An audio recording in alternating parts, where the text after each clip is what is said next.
と出た瞬間終わったわ。天気はいいのに進めない、風強すぎてお亡くなり、バイバイ定期的に終われば OK。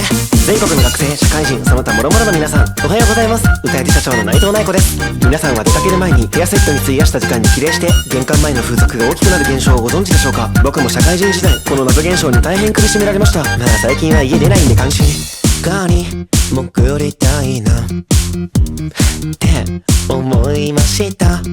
風さえなくなれば、あったかいのにずれた座りたいなって思いました。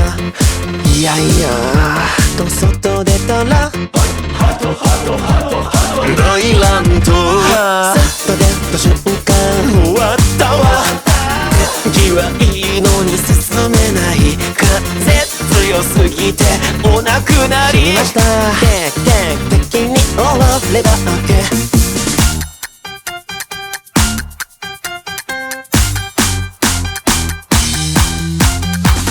今気合を入れて画面作っていただきましたが、ご愁傷様です。2分後にはそれ全部終わりますよ。外出た瞬間終わったわ。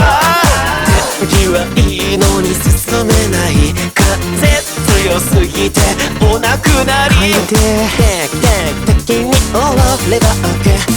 外出た瞬間終わったわ。